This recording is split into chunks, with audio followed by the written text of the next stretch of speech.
दूसरी तरफ से जो मल्टीनेशनल कंपनियां हैं या बड़ी सेठ कंपनियां हैं वो ऐसा लॉयर पेश कर दें कि जज बस कुर्सी से उठकर सलाम नहीं करता, बाकी वो सारा कुछ जो कहते हैं करते हैं। 5 साल से फैसला ना आने पर खानेवाल के रिहायशी आसफ जवेद ने 25 फरवरी को लाहौर हाई कोर्ट में खुद को आग लगा ली।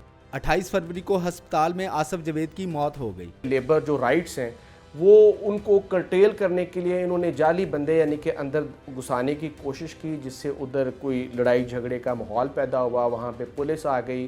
पुलिस मसले की नज़ाकत को समझते हुए जो कमिश्नर था उसने एक कमेटी कॉन्स्टिट्यूट कर दी, उधर के एडीसी की, असिस्टेंट कमिश्नर की, एसपी की, जो उधर 3-4 लोगों पे मुश्तमिल। और उस कमेटी ने जो अपना मीटिंग्स की, तो उस मीटिंग में ये जो आसफ नामी बंदा था, ये चूँकि वो उस वक़्त कंपनी का मुस्तकिल मुलाजिम था और उसने वो आई विटनेस था उस वाक़े का, तो वो आई विटनेस के तौर पे उस कमेटी को बताने गया था कि एक्चुअली व्हाट हैपेंड। उसके नतीजे में जो 3 और लोग भी उसके साथ गए थे, तो उन्होंने अपना यानी कि बयान दिया, किसी किस्म का डेरोगेटरी रिमार्क पास नहीं किया। तो कंपनी इस बात से ऑफेंड हो गई कि why you being a permanent employee of the company, why you participated in that particular meeting of the committee which was constituted under the order of the commissioner Multan.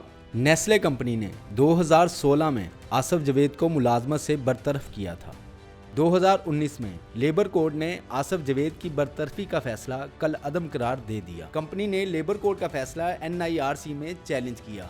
NIRC ने company की appeal खारिज कर दी, जिसके खिलाफ company ने दिसंबर 2020 में high court में case दायर किया। 2020 की ये पिटीशन जो चल रही थी, 2025 आने तक हर मर्तबा किसी न किसी वजह से जो है वो उसका फैसला करने में जज कासिर है। इसको हम ये हाई कोर्ट के जज, आला अदलिया के जज, ये सितम ज़रीफ़ी है।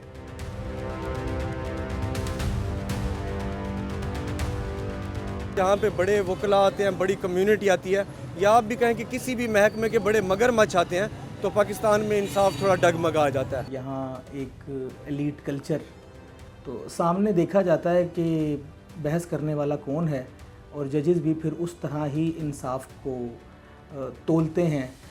तो जो एस्टेब्लिशमेंट है, अगर उसी जज का उस्ताद कर ले हायर, या कोई इस तरह का बड़ा नाम कर ले, तो उसका तो इफेक्ट होता है कि मैं यानी कि वलायत जा रहा हूँ तो मुझे 3 महीने की डेट दे दें, और अदालत बिला चूं चरा यानी कि वो तारीख दे देती है।